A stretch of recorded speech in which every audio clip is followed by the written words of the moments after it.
Selamat malam Tribuners, saat ini Anda menyaksikan berita terkini Lampung bersama dengan saya Mutiara. Kami akan menyajikan informasi menarik dan terkini untuk Anda dari berbagai daerah di Provinsi Lampung. Dan inilah berita terkini selengkapnya. MKKS Lampung rencanakan PTM terbatas mulai 1 Maret 2022. Musyawarah Kerja Kepala Sekolah atau MKKS SMA Selampung merencanakan PTM terbatas mulai 1 Maret 2022 mendatang. Ketua MKKS SMA Selampung Hendra Putra mengatakan, berdasarkan Inmendagri nomor 11 tahun 2022, masa PPKM akan berakhir pada 28 Februari mendatang. Hendra yang juga Kepala Sekolah SMA Negeri 2 Bandar Lampung itu pada Sabtu 26 Februari 2022 mengatakan bahwa pihaknya akan merencanakan pada 1 Maret mendatang untuk melakukan PTM terbatas dengan harapannya PPKM semua menjadi level 1 dan 2. Menurutnya Bandar Lampung yang berstatus di level 3 sudah semestinya melakukan PTM terbatas. Namun ada beberapa sekolah yang melakukan kegiatan belajar dari rumah lantaran sejumlah guru dan murid terpapar COVID-19. Karena prinsipnya kalau ada siswa yang positif, maka tidak boleh dilakukan PTM. Sehingga lanjut Hendra, ada beberapa sekolah termasuk di SMA Negeri 2 Bandar Lampung sejak 1 Maret mendatang dilakukan PJJ. Meskipun untuk level 3 boleh 50%, hampir semua sekolah baik negeri dan swasta dilakukan PJJ. Kemudian saat ini juga sedang diadakan latihan ujian sekolah dan guru-guru juga tengah fokus mengawasi siswanya secara daring.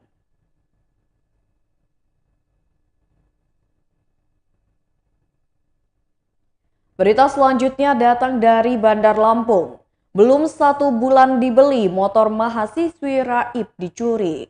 Belum genap 1 bulan dibeli, 1 unit sepeda motor milik seorang mahasiswi di Bandar Lampung raib digondol maling. Motor Honda Beat yang belum keluar nomor platnya ini hilang pada Kamis 24 Februari 2022 sekira pukul 13 waktu Indonesia Barat di parkiran Rektorat Lama Universitas Raden Intan Lampung. Korban diketahui bernama Siska Erna berusia 21 tahun, merupakan warga Perum Gria Sukarame, menuturkan motor tersebut hilang saat dirinya sedang ada kegiatan di kampus. Menurutnya, motor tersebut ditinggal di area parkiran hanya beberapa menit sebelum akhirnya dibawa kabur oleh pelaku. Selang 15 menit setelah menemui temannya itu, Siska lalu beranjak ke area parkiran untuk menuju gedung rektorat baru. Dirinya terkejut saat mengetahui motor berwarna silver miliknya sudah tidak ada lagi di parkiran.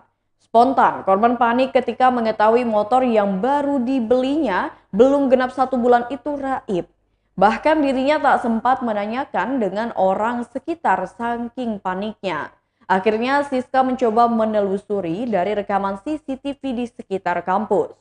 Menurutnya dugaan pelaku terekam dari CCTV area pintu keluar kampus.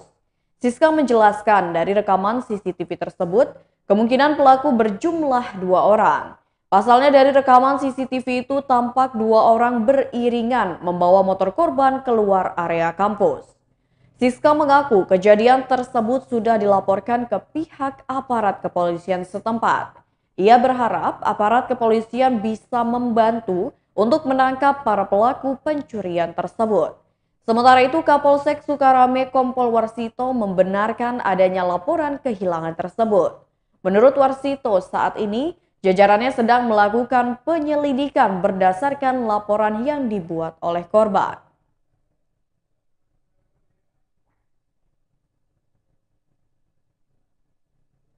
Berita selanjutnya datang dari Lampung Selatan.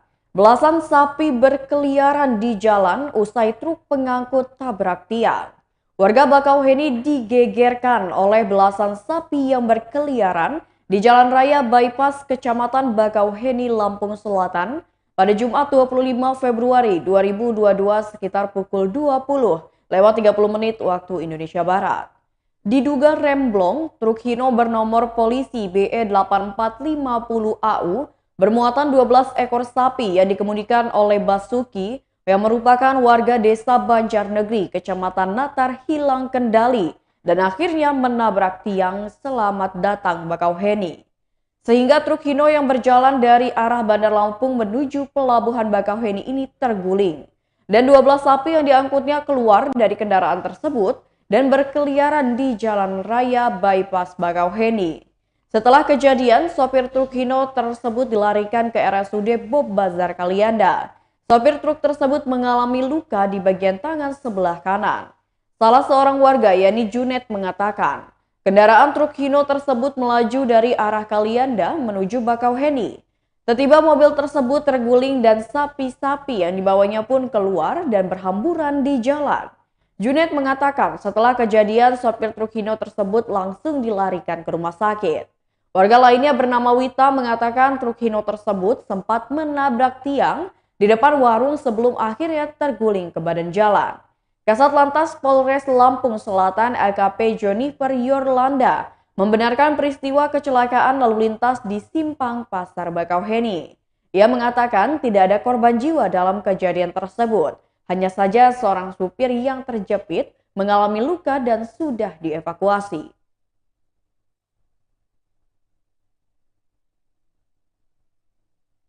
Berita selanjutnya. Wajib beli produk lain untuk beli minyak goreng.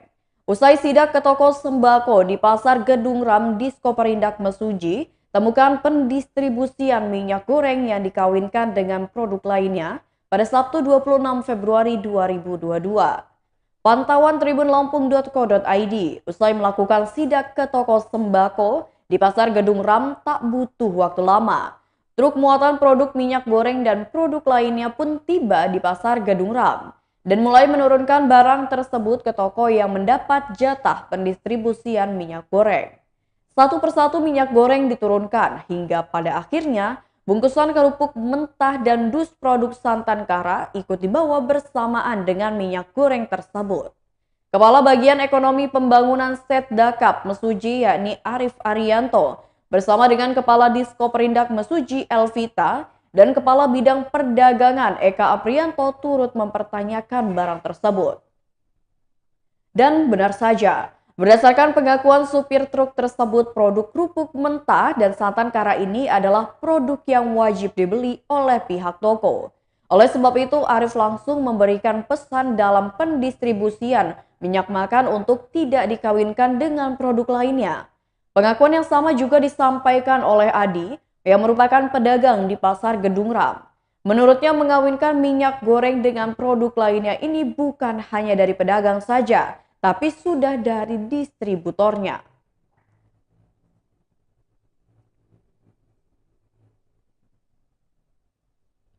Berita selanjutnya masih pencurian motor di Panjang, yakni pelakunya diringkus oleh polisi. Tim unit Reskrim Polsek Natar bersama dengan tim booster Polsek Panjang mengamankan pelaku pencurian kendaraan sepeda motor. Pelaku berinisial HS berusia 21 tahun, merupakan warga Dusun Sukaraja, Desa Kota Jawa, Kecamatan Punduh Bidada, Kabupaten Pesawaran. Pelaku yang mengaku sebagai karyawan di salah satu pabrik di Bandar Lampung ini ditangkap di sebuah rumah kontrakan di wilayah Sukarame, Kecamatan Panjang, Kota Bandar Lampung pada Jumat 25 Februari 2022 sekitar pukul 1 waktu Indonesia Barat dini hari.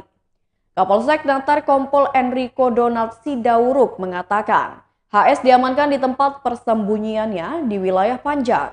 Pelaku diamankan setelah pihaknya menerima laporan dari korban M. Ilham Wahyudi dan Adi Wahyudi atas terjadinya tindak pidana pencurian kendaraan bermotor jenis Honda Beat berwarna hitam dengan plat nomor BE2884AB atas nama Awahyudin dan sepeda motor jenis Honda Beat dengan nomor polisi BE2133AX atas nama Yukianti Aziza.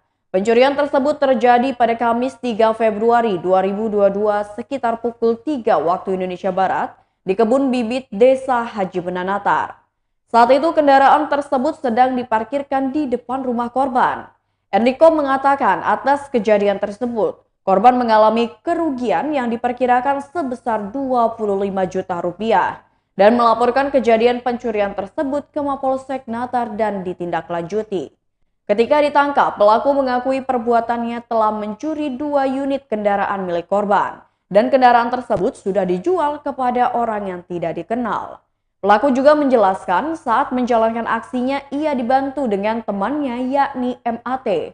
Kata Enrico, rekan pelaku saat ini masih dalam proses pengejaran oleh petugas kepolisian Polres Lampung Selatan. Enrico menambahkan HS bersama barang bukti yakni 1 sandal jepit hasil penjualan barang curian telah diamankan di Mapolsek Natar.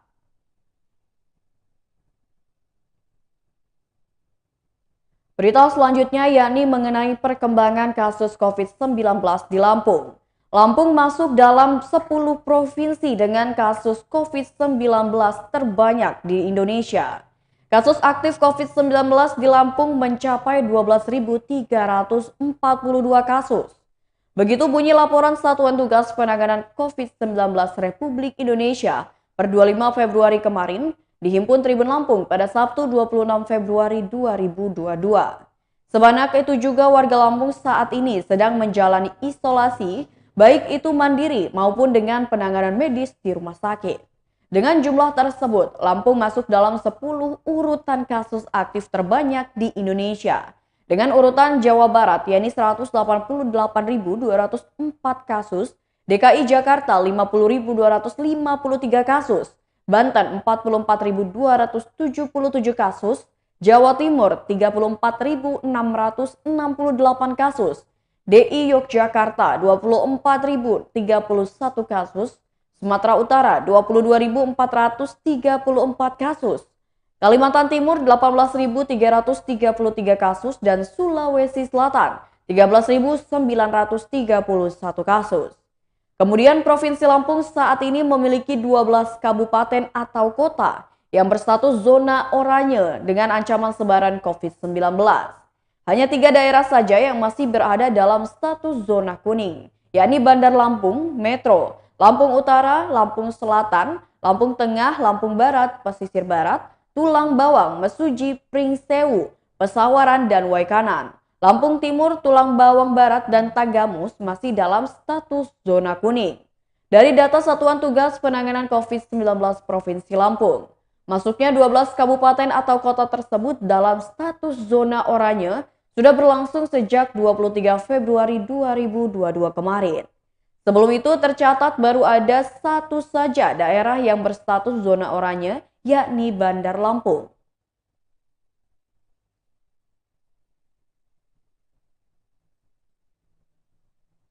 Baiklah Tribuners, itulah berita terkini Lampung bersama dengan saya Mutiara. Selamat malam dan sampai